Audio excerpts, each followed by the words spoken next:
Graças a paz, amados, chegamos ao dia 7 de junho, quase metade do ano de 2020. Não é? Daqui a algumas semaninhas estamos na metade de 2020. Estamos ainda vivendo uma nova rotina, né? Estamos ainda presos nessa rotina de quarentena. As coisas estão prestes a mudar, graças a Deus. Mas não é porque estamos vivendo uma nova rotina que Deus deixou de ser Deus. Deus continua sendo Deus. Não é porque estamos em casa e não está acontecendo nesse momento grandes cruzadas evangelísticas, não é por causa disso que Deus deixou de ser Deus. Graças a Deus, Ele continua sendo bom, Ele continua sendo Deus. E a ministração de hoje eu coloquei esse tema, Deus também está na rotina. Sabe que muitas vezes a gente pensa que com a nossa mentalidade religiosa, né, aquele pensamento, aquela cultura religiosa nossa, a gente pensa que a vida cristã é uma vida só do espetáculo.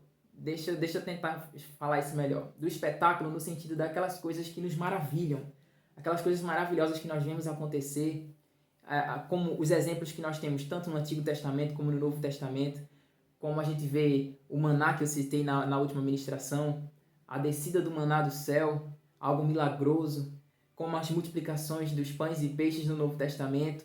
E isso faz parte da vida cristã, sim.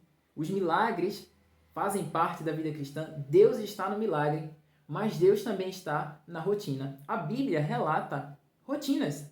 A Bíblia relata agricultura, a Bíblia relata casamento, a Bíblia relata família, no Velho e no Novo Testamento.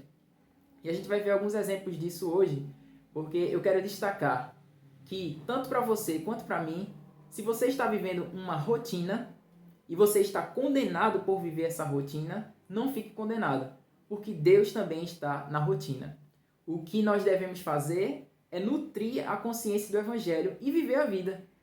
Sabe que enquanto nós nutrimos, enquanto a gente preza pelo Evangelho, pelas boas novas, quando a gente olha para Jesus e a gente assimila essas coisas, encarna a palavra de Deus em nós, as nossas ações, as nossas decisões, as nossas palavras serão pregações. Amém? Parece até que Deus é contra, muitas vezes na nossa mentalidade religiosa, parece que Deus é contra as decisões do homem. Parece que o homem não pode decidir. O homem tem que sempre buscar a vontade do Espírito Santo, mas como se o Espírito Santo fosse uma força mágica, sabe? Como se fosse algo semelhante a um guru que vai sempre dizer o que eu tenho que fazer e sempre dizer o que eu tenho que... as minhas decisões que eu tenho que tomar.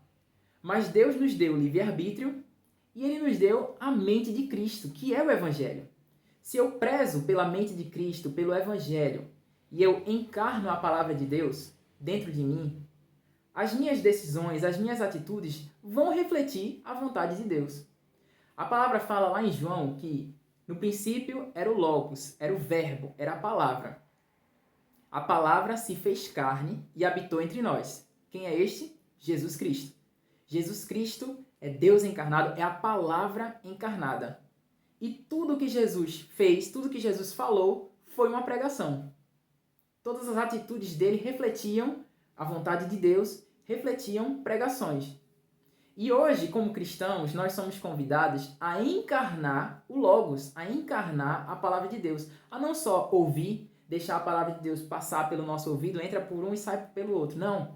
Nós somos chamados a encarnar a palavra de Deus em nós, a fazer essa palavra ser um só conosco.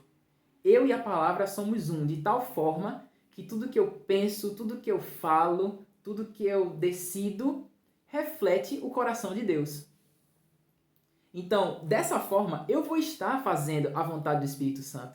Eu vou estar fazendo a vontade de Deus, mesmo sem estar o tempo todo caçando ouvir a voz de Deus, ouvir o Espírito Santo de uma forma, vamos dizer assim, espetacular, que eu não sou contra isso, amém? A palavra de Deus não é contra isso, mas a gente muitas vezes quer atrás de um profeta, quer atrás de alguém que valide alguma sensação que nós estamos tendo dentro de nós.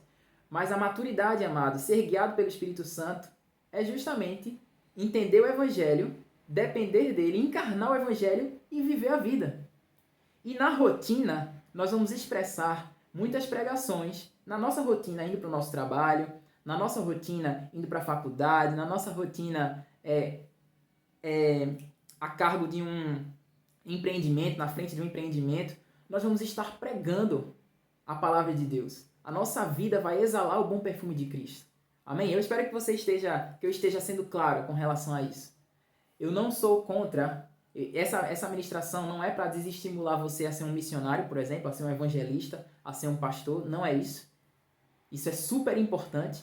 Amém? Nós estamos aqui hoje, nós cremos na palavra de Deus hoje por causa de grandes missionários, como os apóstolos, como Paulo, por exemplo. E eu não quero desencorajar você a ser um missionário, nada disso. Mas eu quero confirmar para você que a rotina também faz parte da vida cristã e de que Deus também está no meio da rotina. Vamos ver alguns exemplos? A gente tem, por exemplo, Ruth. O livro de Ruth, lá no Antigo Testamento. Esse livro é muito interessante. No livro de Ruth, Deus não aparece pessoalmente para falar algo. Nesse livro, Deus não aparece pessoalmente para dar alguma ordem, para dar uma palavra, não. Nesse livro a gente vê pessoas, seres humanos, vivendo. A gente não vê milagres nesse livro, apenas as coincidências da vida, sabe? A gente vê apenas... A gente vê agricultura, como eu falei há pouco tempo. A gente vê agricultura, a gente vê lei, a gente vê casamento, a gente vê morte, a gente vê nascimento, a vida. Mas esse livro causa um grande impacto no restante da história. Ruth, ela era nora. Ruth era nora. Eu sempre confundo nora e sogra. Esses dois nomes, nora e sogra, fica na minha cabeça, não sei porquê, fica se confundindo. Ruth era nora de Noemi. Houve uma fome na cidade de Belém, e por causa dessa fome, Elimeleque, a sua esposa Noemi e seus 2 filhos, Quilion e Malom, se mudaram para Moabe. Eles saíram da terra de Belém por causa dessa fome e foram morar em Moabe. Quando chegaram em Moabe, se estabeleceram ali, Elimeleque, o pai da família, morreu. Os 2 filhos se casaram com 2 mulheres moabitas, e o nome delas era Orfa e Ruth, 2 mulheres de Moabe, 2 mulheres moabitas. 10 anos depois, cerca de 10 anos depois, os 2 filhos também morreram. E agora estavam viúvas as 3 mulheres, Noemi, Ruth e Orfa, as 2 noras de Noemi. Então Noemi ouviu falar que a fome em Belém tinha cessado, e ela resolveu voltar para Belém, voltar para sua terra natal. No caminho, ela se voltou para as 2 noras dela e disse assim: minhas filhas, não me sigam não, voltem para seus pais, voltem para suas casas, que o Senhor abençoe vocês, que vocês sejam abençoadas com um novo casamento, não me sigam, voltem para suas casas. E elas se entristeceram muito, elas não quiseram voltar para suas casas, as 2 falando que ficariam com Noemi, mas Noemi insistiu, e Orfa decidiu voltar para sua casa. Elas se despediram com muito choro, se despediram com um beijo, e Orfa voltou para sua terra natal. Mas Ruth insistiu, disse: não, eu vou ficar. Vamos ver aqui no capítulo 1, no versículo 16, diz assim: Ruth respondeu: não insista comigo para deixá-la e voltar. Aonde você for, irei. Aonde você viver, lá viverei. Seu povo será meu povo e seu Deus será meu Deus. Onde você morrer, ali morrerei e serei sepultada. Que o Senhor me castigue severamente se eu permitir que qualquer coisa, a não ser a morte, nos separe. Quando Noemi, versículo 19, viu que Ruth estava decidida a ir com ela, não insistiu mais, e as 2 partiram para Belém. Quando chegaram em Belém, a cidade percebeu a volta de Noemi, a cidade começou a comentar a volta de Noemi, e Noemi, que no original significa agradável, ou meu prazer, meu deleite, Noemi disse que a partir de agora ela queria ser chamada de Mara, que significa amarga, porque ela dizia que o Senhor amargou a vida dela, o Senhor tirou as coisas da vida dela, fez ela ir à desgraça, o Senhor trouxe a ela calamidade. Mas isso tudo estava na cabeça dela. Deus em nenhum momento trocou o nome de Noemi para Mara. Deus em nenhum momento apareceu para causar calamidade na vida de Noemi. Mas enfim, na cabeça dela, ela disse, me chama de Mara, me chama de amarga agora. Mas uma grande mudança estava para acontecer na vida de Noemi e na vida de Ruth. Havia na cidade de Belém um homem rico, um homem poderoso. Deixa eu beber uma aguinha. Havia na cidade de Belém um homem chamado Boaz. E esse Boaz era parente de Elimeleque. Ele era o segundo parente mais próximo de Elimeleque. E existia um conceito naquela época de parente resgatador. Que é assim, se a minha família empobrece a ponto de ter que vender a nossa terra para pagar dívidas, a ponto de ter que vender essa terra, o parente mais próximo tinha que comprar essa terra para que a terra permanecesse na família e não fosse entregue a estrangeiros. Mas ainda que os parentes não pudessem comprar e a terra fosse vendida a estrangeiros, no ano do jubileu, no 50º ano, aquela terra voltaria para a posse da família original. Outra coisa que também acontecia com o parente mais próximo era que se você ficasse tão pobre a ponto de se vender como escravo, se vender como servo, o parente mais próximo tinha que comprar você para que você fosse servo da família, escravo da família e não escravo de estrangeiros. E você teria que ser tratado pelo seu familiar melhor do que o familiar trataria um escravo qualquer. Esse conceito de parente resgatador estava vigente aqui.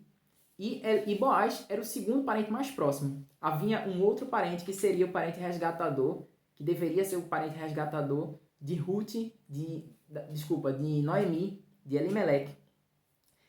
Mas então, Boaz, que é esse segundo parente, ele era um homem bom, ele era um homem rico. Certa vez, no capítulo 2, versículo 2, certo dia, Ruth, a moabita, disse a Noemi, deixe-me ir ao campo ver se alguém, em sua bondade, me permite recolher espigas de cereal que sobrarem. E aqui essa palavra bondade, ela é kesed. Desculpa a pronúncia, porque eu tenho duas pronúncias na minha cabeça aqui. É kesed. E é misericórdia, é graça. A gente vê esse livro repleto de favor de Deus e favor de homens. E ela acabou parando no campo de Boaz. Nesse campo, ela pediu permissão para recolher as espigas que caíam no caminho e deixaram que ela recolhesse. De repente, Boaz chega de Belém e vê uma moça diferente no campo dele. E pergunta, quem é aquela moça ali? E contaram para ele.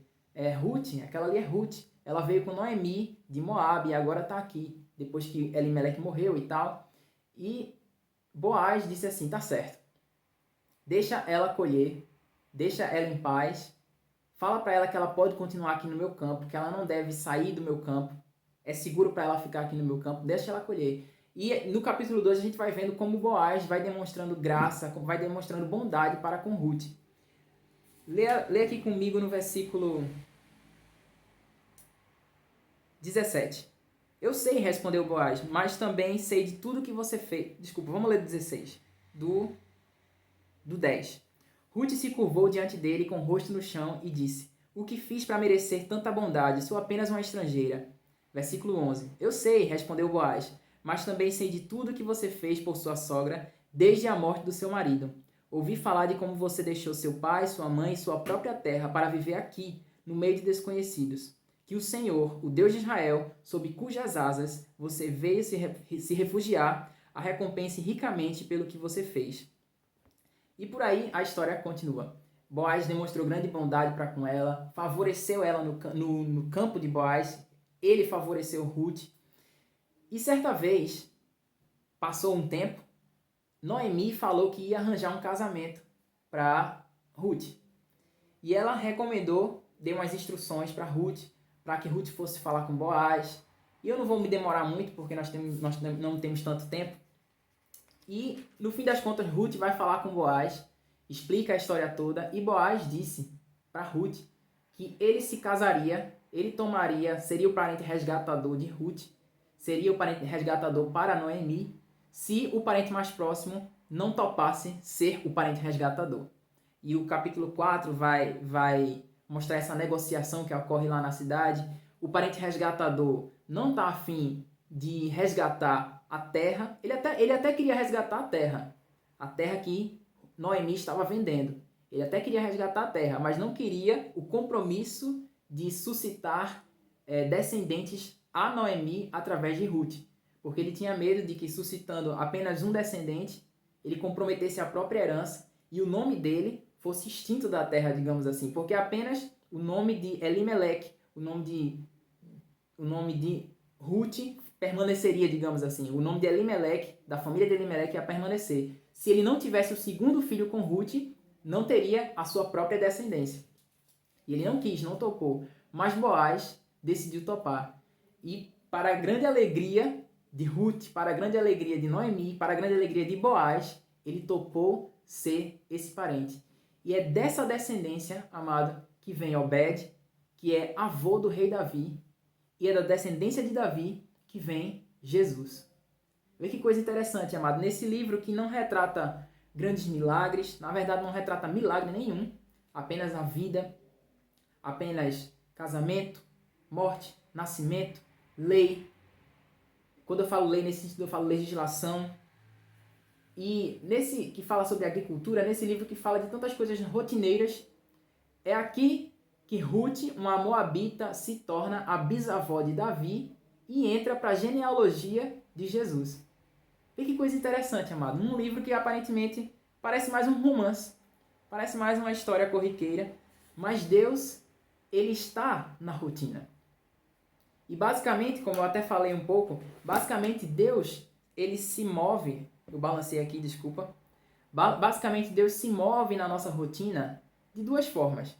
Primeiro, pelos movimentos invisíveis, pelos movimentos indescritíveis de Deus. O tempo todo Deus está agindo, a gente nem sabe. Coisas estão acontecendo, a gente nem imagina. Milagres estão acontecendo que a gente nem vê.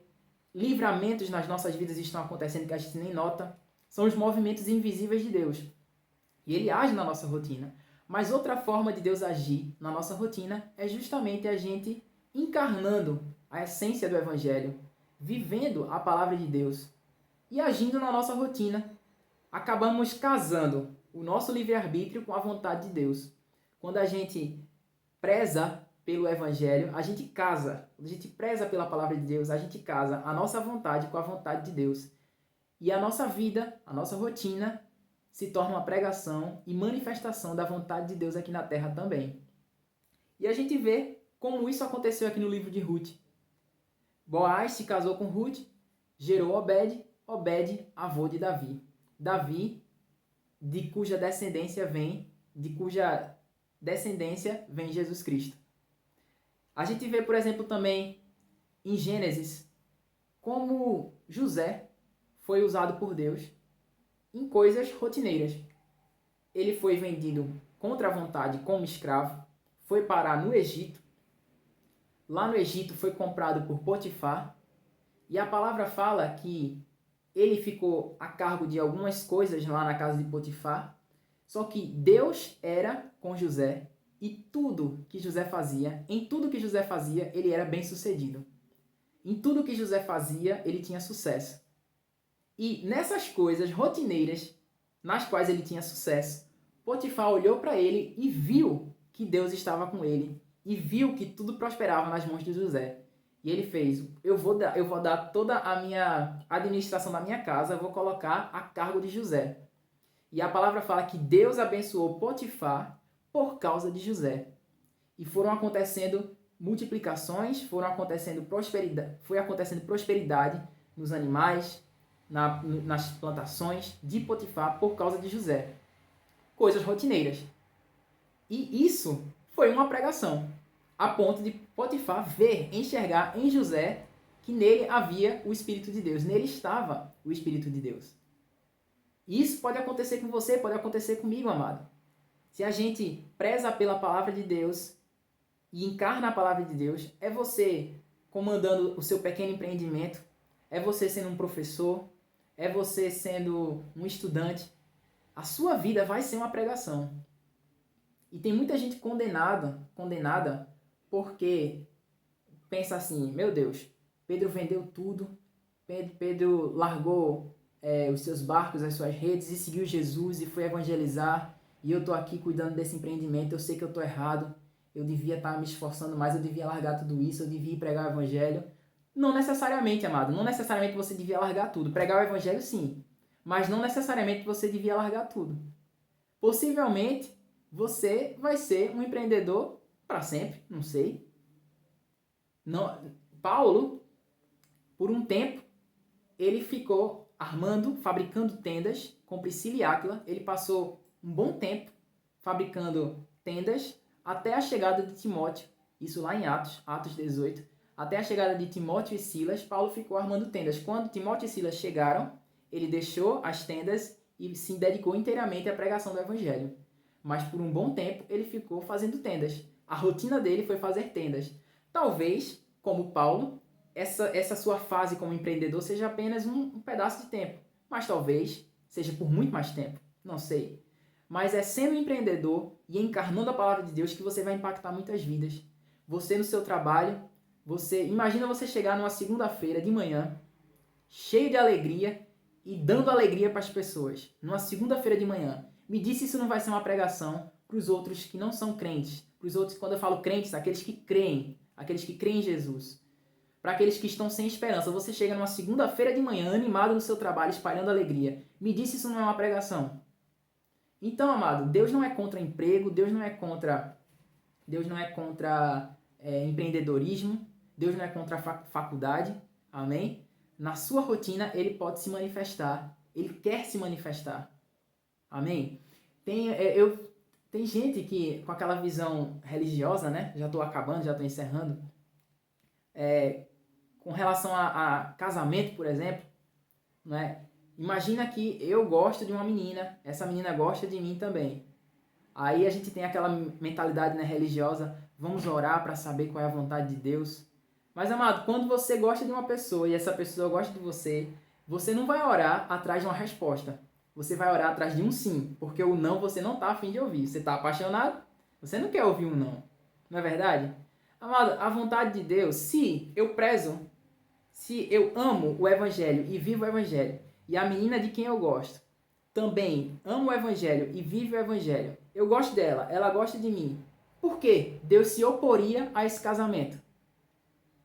Deus se move através das nossas decisões também, quando nós nos dedicamos, quando nós nos conscientizamos de quem Jesus é, das boas novas.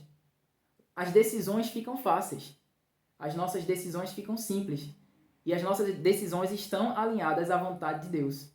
Graças a Deus por isso. Amém? Basicamente, essa é a ministração de hoje, amado. Te alegra com a tua rotina. Pode ser que a tua rotina mude. Pode ser que você seja um missionário. Pode ser que você seja um evangelista. Mas enquanto você vive essa rotina, viva intensamente. Viva cheio da palavra de Deus. E a vontade de Deus vai ser estabelecida através da sua vida. Em nome de Jesus. Amém? Até a próxima.